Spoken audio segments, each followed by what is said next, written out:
Welcome back. Thanks for your patience. It is time for a video hole, but only the first episode. There might be more. There's probably going to be 3. We are going to be joined here by Henry and Holly of the Video Hole, and I'm going to be playing the game shortly. Hello, Henry. Hello, Holly. Hello. Happy Saturday. All right, tell us, what's your elevator pitch? What the heck is this game? You go, Holly.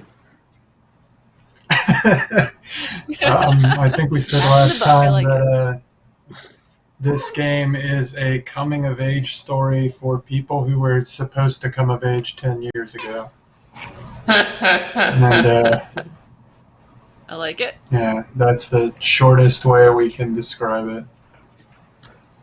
It's also a first-person narrative adventure game.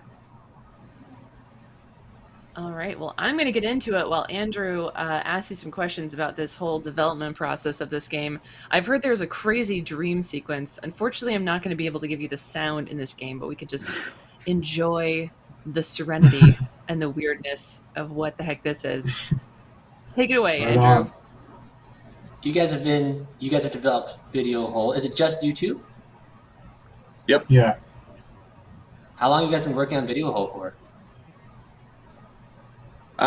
Off and on for the past couple of years. It's been like a side project in our spare time because both of us work nights at service industry jobs. Sometimes you don't have the energy to work on a creative project, so it's slow going. You guys are a team, a duo. What do each of you do? What's your responsibilities here? What's the team comp?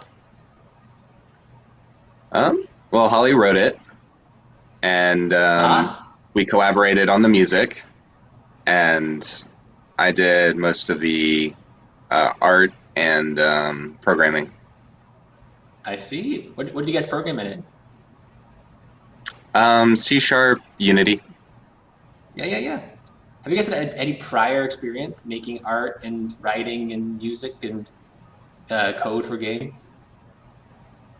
I've been doing game jams off and on. And you, Holly? Yeah.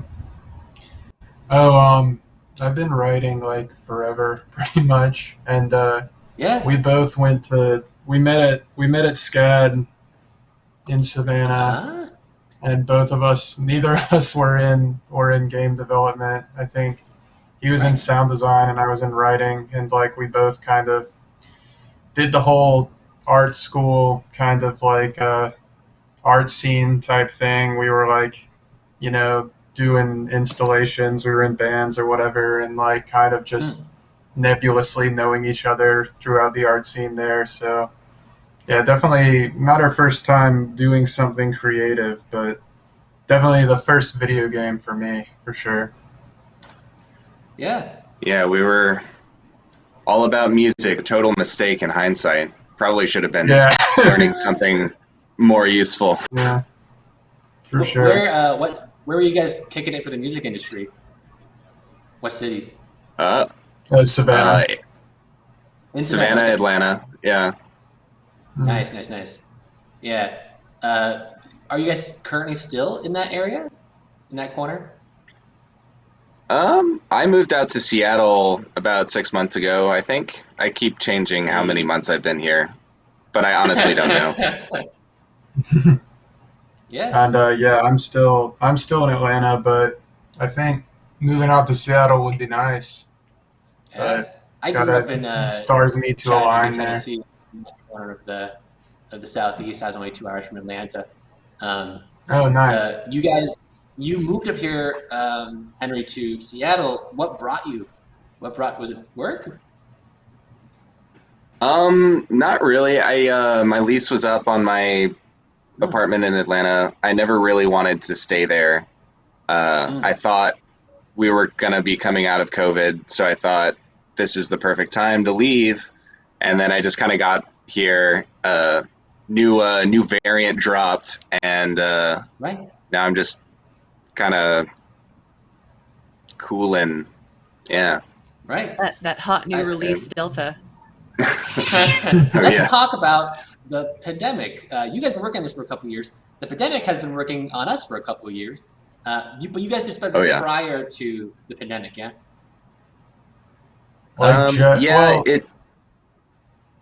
It started out as a very unfocused. I don't really know what this is.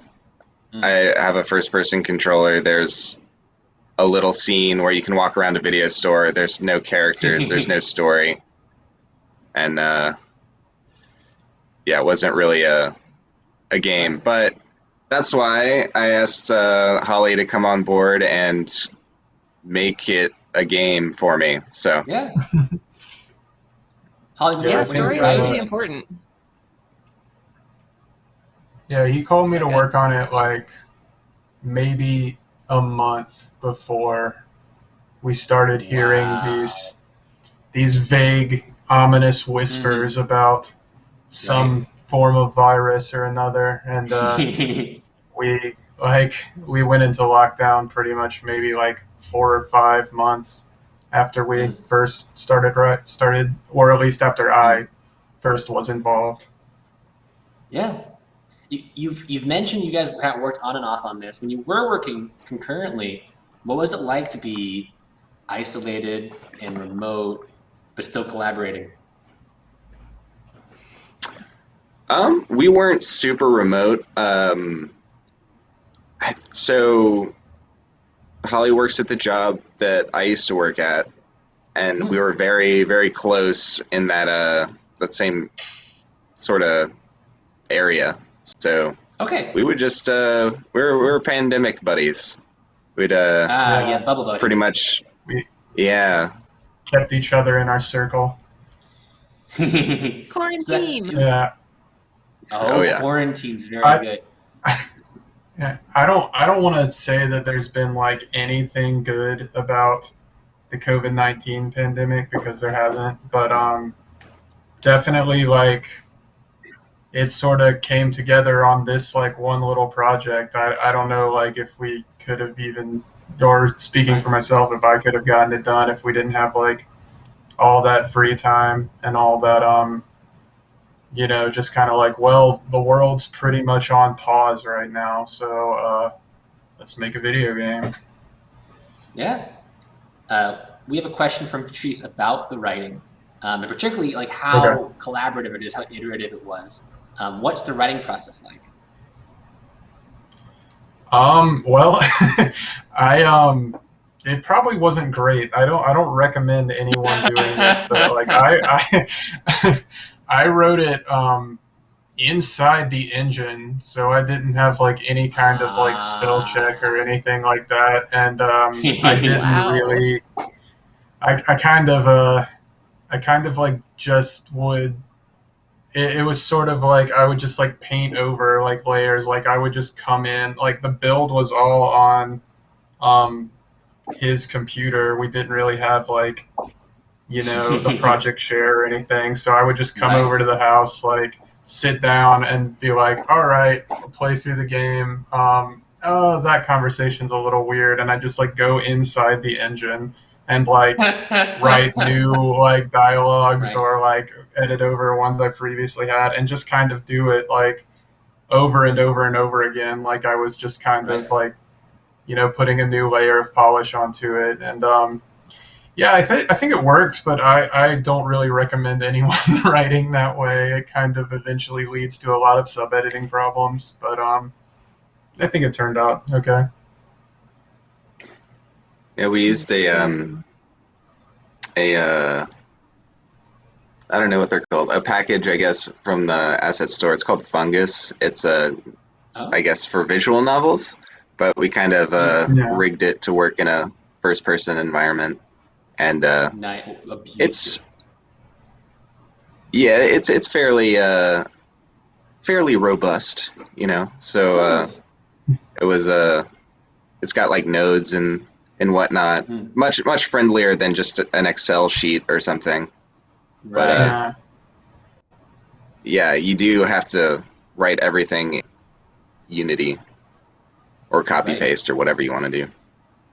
You guys mentioned that like part of the process was playing the game. over and over and over. Most players don't realize that's hard to do, to play your own game over and over and like not get tired and really have patience with it. Yeah, I was pretty sick of it by the end. Yeah. Right. Especially that final day, we would just you know, all right, we're gonna play through it one last time, see if we can find bugs, and then of course there would be bugs, and then we'd say, okay, one more time, we're gonna play through it one more time, and that kept going for, you know, 6 or 7 more iterations, and then we had to publish it because we said we were gonna publish it on Steam at a certain time, so had to just do it. Yeah. Holly, I'm fascinated by this concept that you wrote everything directly into the engine. How do you look at the whole story as a whole that way? Like, what if you need to figure out, like, what's canon, what consistencies, things like that?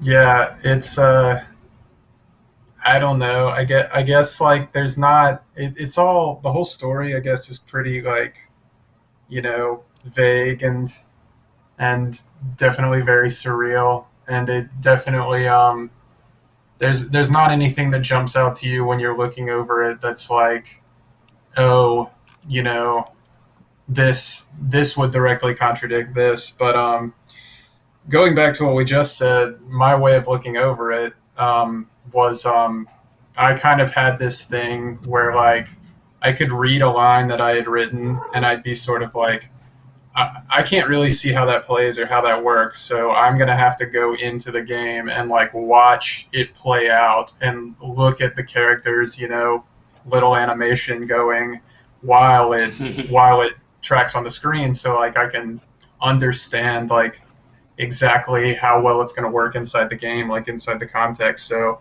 my way of looking at the whole thing was literally like I knew all the triggers for where, you know, the dialogue goes, so I would just play the game like exactly like we were just talking about. I would play it like all the way through, which, you know, takes about, if you're going for every single thing, takes about, you know, an hour and a half, like. And I mean, I would try to do that at least once a day every time I like came over to work on the game. So yeah, I've played this game a million times. Not a million. That's incredible. I haven't heard of that. I wonder how, like, Andrew, have you heard of that before? Is that common? I mean, like, it's rare for you to play through the full game so many times back to back to back, but it's truly the most iterative process. Like, I bet you're taking notes the entire time. Like, you know, be like, oh, I should fix that as well my next go through. I'll fix that my next go through. Yeah, actually, we would take notes while we were playing through it, and then like I would just take notes like really quick on this little sheet, like these little to-do list sheet of papers that they had to the side, and then I'd go back to edit it and be like, what was I even talking about? Like, I'll like take a note and be like, oh, yeah, I'll understand what that means when I'm trying to fix it later. And I'm like, I have no idea what I was trying to say.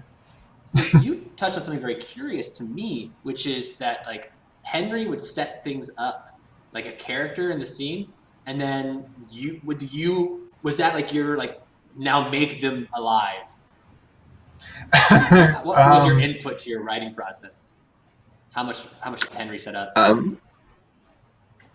So I guess on my end, on my end, I kind of had bits of information that needed to be conveyed. All right, you start here. You need to be directed to go here now. Do that in a story type manner. You know, it's not just like, yeah, just to make it meaningful. Right. I guess. And you did the art, right, Henry? So you modeled designed these characters already, and that informed a lot of the writing as well, from what it sounds like. Yeah, it was kind of like making enough stuff to feel like the world wasn't completely empty. It's still like a little bit more bare than I'd like, but you know, you just got to look at it and say, you know, there should be somebody in here. There should be a person in this room. So you make a person. What is and that then feeling like? How do you figure out that, oh, this is an empty space? I would say generally, you know, it's just a gut feeling, I guess. I mean, maybe I didn't do it right, but it was just working off instinct. I think there's at least a character in each one of these rooms. Okay. Is that a learned skill, do you think, or is that just sort of an innate talent to know, okay, this space feels good, this space feels full, this doesn't?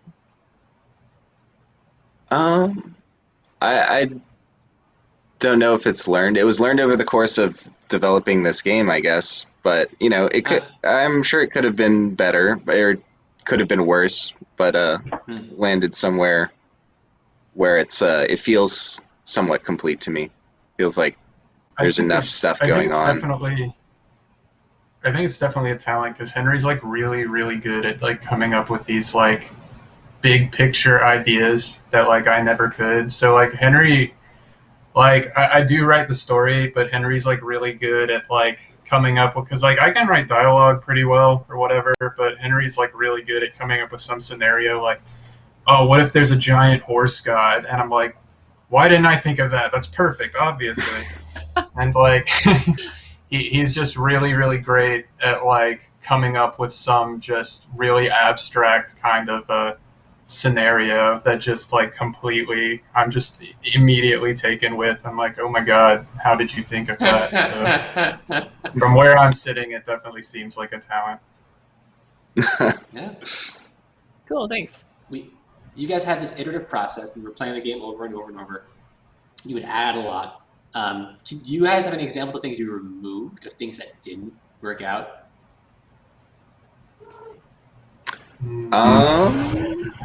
Seems like everything didn't work out in hindsight. Oh no, it's real. Oh. It works. It mostly works, so I'd say that's a success. I think with that iterative process, we didn't put anything in there unless we kind of really wanted it. So we were building out, and I think that was a good way to not, make content that just didn't make the cut. Yeah. It was a lot of like learning to definitely manage our expectations like as we went on, and like I remember very clearly the day we first like kind of developed the idea for this video game, and it was like way bigger and way more like involved than what we wound up with. So it was kind of a lot of being like, oh well, that's really cool, but I just don't, we'd rather get the game out and like make something than like sort of like meander forever trying to do this thing, and that's probably not going to get done. So it was a lot of like building out while simultaneously like reining it in. Yeah, pruning. You had you developed a lot of big ideas at the beginning, and you were wise to prune them before you started investing in modeling and writing them. That aside, though, what were some of those horse gods that got cut that never even you pruned? Horse god's in there. Horse god's horse god's here. Similar to horse god. What are some other big ideas you wish you could have made in? And I don't want to say too much because this will give away like VideoHole episode 2. But episode 2, because like a lot of what we cut like is going to be like hopefully in VideoHole episode 2, which we have started on. So it probably it looking like it is a good chance it'll happen. But there's a lot of stuff where we were just like, oh, what if we had a separate level for each like genre of a movie and make it like it was a lot of stuff like that where we were like, we're gonna have like 8 levels and 30 different characters, and like it's like, okay, hold on. and they're all going to Yeah, have it wasn't seasonal. always going to be an episodic game, but yeah, the foundations of this game were getting a little bit shaky by the time we were getting to the end of it. I think the episodic approach is nice because I can, just make it sturdier and be able to, withstand a lot more kind of more interesting ideas, I guess. But it turned out that this was a nice little taster, a little teaser, and then I think we've got a intriguing setup to episode 2. You guys we're working on episode 2, and the biggest status quo change is that you've moved out here to Seattle since then. Yeah. How has the time difference and the no longer being able to go over to his machine to play it, how does that change your guys' process for being legit remote? Well, I'm working at a bar right now, so I get off around 1 or 2 o'clock, and then Holly's nocturnal essentially, so I'll go home, hop on the computer, and that's like 4 a.m. for him then, right? Like, yeah.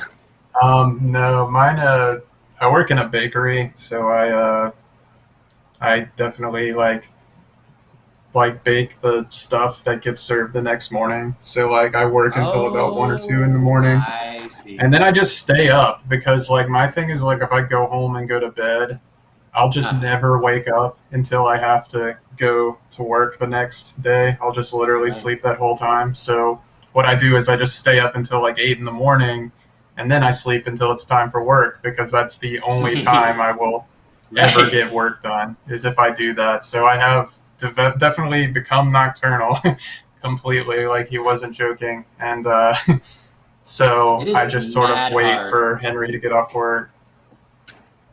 What's that? It's deeply difficult to have a full-time gig and then also make a game on the side. So big props to you guys for shipping VideoHole episode 1. Appreciate it. Keep up the hustle for episode 2. You guys mentioned earlier, like you guys don't have project share. You didn't have project share for the first episode. It was all local to just Henry's computer. Yeah. Is that still the case? Are you still just kind of beaming over things to be put into? No, we're on Git now. We've used Git. Oh! Which comes with its own issues because that whole fungus thing, like in editor narrative tool, it changes the Unity scene file, and using Git while changing the Unity scene file is a big issue for some reason. So are you guys still using? I don't know. Maybe. Or you guys? The scenes no, it's seems to be text. Well, that's something that I should talk to somebody about at a Seattle Indies meetup. Hey, you should definitely come to Seattle Indies meetup. Git is deeply, infamously troublesome for Unity. There's all sorts of gotchas. It's possible that despite whatever fixes there might be, it might be yet another gotcha. You guys are so. This also means that we have not only Git but also you guys both have Unity on both your machines now. Yeah. You're both contributing both to fungus setup and things like that. You guys are constantly playing the game over and over. Do you guys ever have an issue of playing the game over and over? You're in a different reality, a different branch of the other person's game, or do you guys get pretty synced? So right now we are we're doing a different approach, which we're just putting a way heavier emphasis on pre-production, and so we're just to even reduce the amount of times that we have to iterate or ask ourselves the question, is this enough stuff to do? We're gonna write everything. I'm gonna do some concept art. I'm gonna get a feel for everything that we want to be in the game, and hopefully just make the production of this one just go a lot smoother, a lot quicker. And so yeah, we're still on pre-production. That's awesome. That's great to hear. The you guys, it sounds like it wasn't intentionally episodic at the beginning. I think the original plan was to make it episodic. Now that it is episodic, are you guys changing how you're writing? Like, is it a different? Did it feel like you're designing a narrative differently? I think it was all very abstract to begin with, and we also like very much just kind of like this loose blueprint. But as far as general concept goes, it's pretty much the same. Like if you play up to the end of this game, like it's a huge cliffhanger that can kind of only lead in one direction, narratively speaking. So we couldn't just turn around and do something like completely new, but I mean, we could, but it just wouldn't be that graceful. But yeah, I think like the narrative beats that we've thought of in the beginning are still going to be there. But it's just more like getting really into it and being like, okay, let's really actually make this happen and see what that turns into. So I love this old lady. Yeah, so mostly much. the same. I'm sorry. If you don't have any business, it'd be best if you moved on. I definitely want to do the voice acting for this game on my stream when I play it on stream. I think it's going to be so many fun characters. I'm looking forward to that. That'd be awesome. Yeah, let us know when that happens. I'd love to watch it. Yeah, I will. You guys are currently in production for VideoHole episode 2. Do you have any inkling how long development will be this time? Another year and a half? Yeah, I don't know. It's I gotta quit my job and get a different job because it's wearing me out. So that's my priority right now. I'm hoping that we can have something. Optimistically, I'd say early next year. Hell yeah! We're not gonna hold to these dates, but it is tough to work a full-time job and also ship a game.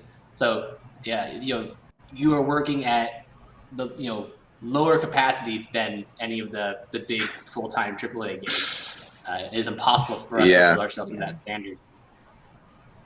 I would say lowered mental capacity as well. I'd like to be fresh, but talking to people at a bar is mentally and physically exhausting. And I show up and I'm like, I'm using the computer now, okay. Yeah. And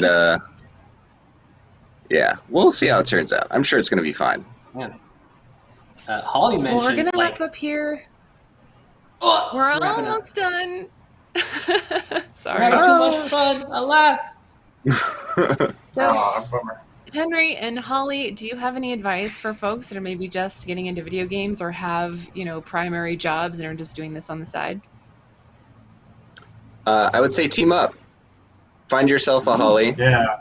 And work with friends because there's nothing more demoralizing than having something that just doesn't work and it doesn't seem cool and you've spent a lot of time on it and it feels like, oh, this is a waste of time. But then you talk to your buds and hopefully they're going to be like, this is really cool. You're making something and being creative is cool and fun. So you should keep doing it. And yeah. It's important to have cheerleaders and a support network. Yeah, go ahead, Holly. Sorry. Yeah, I think like we all really get blasted, especially in the United States, with like, oh, you have to do it all yourself. Like you're only like a rock star like that if you completely, have done everything and you made this thing all on your own. But A, that's not true, and B, it's like not even as fun. So yeah, I would just add to that. It's like get some people who like work well with you and like complement what it is you're good at, and that's literally what makes life enjoyable, in my opinion. So yeah, find someone to team up with.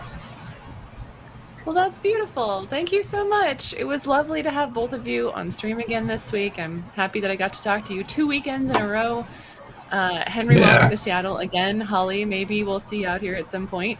And we are going to be back in 5 minutes with Peglin. But thank you all both so much for your time. And we'll be back shortly. See you soon.